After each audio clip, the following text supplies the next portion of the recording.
Hi, everybody. I'm Nicole Shima from the Research Communications team at Truveta, and I'm here with Tricia Rodriguez, Principal Applied Scientist at Truveta. And we're here to briefly discuss a new study from Truveta Research in collaboration with Dr. Zeke Emanuel that sheds light on a very popular topic, which is understanding how people use GLP-1s in the real world.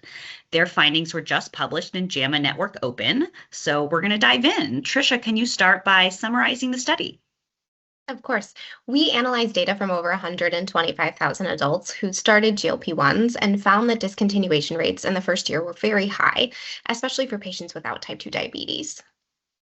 And were you surprised by how many people stopped using GLP-1s within that first year? The numbers are striking. Almost 65% of patients with type 2 diabetes and 47% of patients without type 2 diabetes stopped taking GLP-1s within the first year. Those are high percentages for stopping. So what were the main factors associated with stopping medication? So first, maybe unsurprisingly, when someone experienced a moderate or severe gastrointestinal side effect, they were more likely to stop treatment. We also found that there was a relationship with weight loss. When patients experienced more weight loss while taking a GLP-1, they were less likely to stop the medication. Lastly, we found that income was significantly associated with treatment adherence. Patients with higher incomes were far more likely to continue treatment, which points to systemic barriers that lower income patients may face, such as medication costs. Okay, thanks. So let's pivot to reinitiation. To our knowledge, this is the first study to look at how often patients restart these drugs after they stop them. So can you talk a little bit about the team's findings there? We did see that many patients who discontinued GLP-1 treatment later restarted, especially after regaining weight.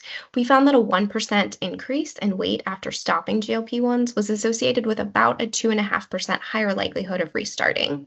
We also saw lower reinitiation rates for patients without type 2 diabetes. Similar to the findings of our discontinuation analysis, this might be related to patients having bigger challenges to affordability when they don't have type 2 diabetes. That makes a lot of sense. And what is the key takeaway from this study that you'd like to leave people with today? Millions of Americans could benefit from GLP-1s, but clinical trials suggest that patients have to stay on these drugs to experience sustained benefits.